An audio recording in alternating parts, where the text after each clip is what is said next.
First Kings, chapter 2. David's charge to Solomon. When the time drew near for David to die, he gave a charge to Solomon, his son. I am about to go the way of all the earth, he said. So be strong, act like a man, and observe what the Lord your God requires. Walk in obedience to him, and keep his decrees and commands, his laws and regulations, as written in the law of Moses. Do this so that you may prosper in all you do and wherever you go, and that the Lord may keep his promise to me. If your descendants watch how they live, and if they walk faithfully before me with all their heart and soul, you will never fail to have a successor on the throne of Israel. Now you yourself know what Joab son of Zeruiah did to me, what he did to the two commanders of Israel's armies, Abner son of Ner and Amasa son of Jether. He killed them, shedding their blood in peacetime as if in battle. And with that blood he stained the belt around his waist and the sandals on his feet. Deal with him according to your wisdom, but do not let his gray head go down to the grave in peace. But show kindness to the sons of Barzillai of Gilead, and let them be among those who eat at your table. They stood by me when I fled from your brother Absalom. And remember, you have with you Shimei, son of Gera, the Benjaminite, from Bahurim, who called down bitter curses on me the day I went to Mahanaim. When he came down to meet me at the Jordan, I swore to him by the Lord, I will not put you to death by the sword. But now, do not consider him innocent. You are a man of wisdom. You will know what to do to him. Bring his gray head down to the grave in blood. So David rested with his ancestors and was buried in the city of David. He had reigned 40 years over Israel, 7 years in Hebron, and 33 in Jerusalem. So Solomon sat on the throne of his father David, and his rule was firmly established. Now Adonijah, the son of Haggith, went to Bathsheba, Solomon's mother. Bathsheba asked him, Do you come peacefully? He answered, Yes, peacefully. Then he added, I have something to say to you. You may say it, she replied. As you know, he said, the kingdom was mine. All Israel looked to me as their king. But things changed, and the kingdom has gone to my brother, for it has come to him from the Lord. Now I have one request to make of you. Do not refuse me. You may make it, she said. So he continued, Please ask King Solomon, he will not refuse you, to give me Abishag the Shunammite as my wife. Very well, Bathsheba said. I will speak to the king for you. When Bathsheba went down to King Solomon to speak to him for Adonijah, the king stood up to meet her, bowed down to her, and sat down on his throne. He had a throne brought for the king's mother, and she sat down at his right hand.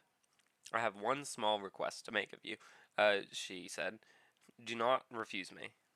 The king replied, Make it, my mother. I will not refuse you.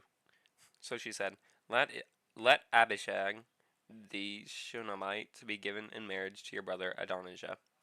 King Solomon answered his mother, Why do you request Abishag the Shunammite for Adonijah? You might as well request the kingdom for him. After all, he is my oldest brother. Yes, for him and for Abiathar the priest and Joab son of Zeruiah.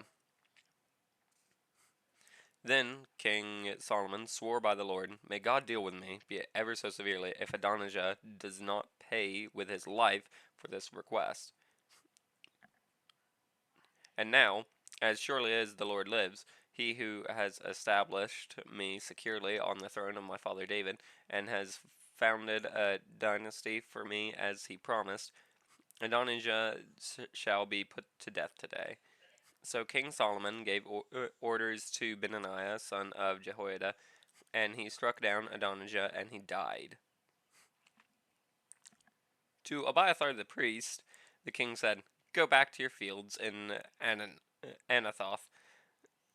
You deserve to die, but I will not put you to death now, because you carried the ark of the sovereign Lord before my father David, and shared all my father's hardships." So Solomon removed Abiathar from the priesthood of the Lord, fulfilling the word the Lord had spoken at Shiloh about the house of Eli. When the news reached Joab, who had conspired with Adonijah, though not with Absalom, he fled to the tent of the Lord and took hold of the horns of the altar. King Solomon was told that Joab had fled to the tent of the Lord and was beside the altar. Then Solomon ordered Benaiah, son of Jehoiada, "Go, strike him down." So Benaiah entered the tent of the Lord and said to Joab, "The king says, 'Come out.'" But he answered, "No, I will die here." Benaiah reported to the king, "This is how Joab answered me." Then the king commanded Benaiah, "Do as he says, strike him down and bury him, and so clear me and my whole family of the guilt of the innocent blood that Joab shed. The Lord will repay him for the blood he shed, because without my father David knowing it, he attacked 2 men and killed them with the sword. Both of them, Abner son of Ner, commander of Israel's army, and Amasa son of Jether, commander of Judah's army, were both better men and more upright than he. May the guilt of their blood rest on the heads of Joab and his descendants forever, but on David and his descendants, his house and his throne, may there be the Lord's peace forever." So Benaiah, son of Jehoiada, went up and struck down Joab and killed him. And he was buried at his home out in the country. The king put Benaiah, son of Jehoiada, over the army in Joab's position, and replaced Abiathar with Zadok the priest. Then the king sent for Shimei and said to him, "Build yourself a house in Jerusalem and live there, but do not go anywhere else. The day you leave and cross the Kidron Valley, you can be sure you will die. Your blood will be on your own head." Shimei answered the king, "What you say is good. Your servant will do as my lord the king has said."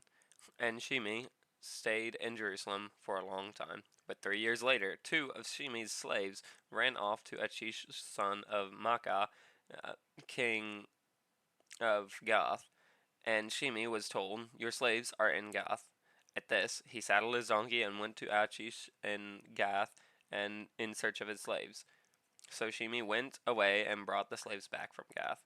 When Solomon was told Shimei had gone from Jerusalem to Gath and had returned, the king summoned Shimei and said to him, "Did I not make you swear by the Lord and warn you on the day you leave to go anywhere else, you can be sure you will die? At that time you said to me, 'What you say is good, I will obey.' Why then did you not keep your oath to the Lord and obey the command I gave you?" The king also said to Shimei, "You know in your heart all the wrong you did to my father David. Now the Lord will repay you for your wrongdoing. But King Solomon will be blessed, and David's throne will remain secure before the Lord forever." Then the king gave the order to Benaiah son of Jehoiada, and he went out and struck Shimei down and said, and he died. The kingdom was now established in Solomon's hands.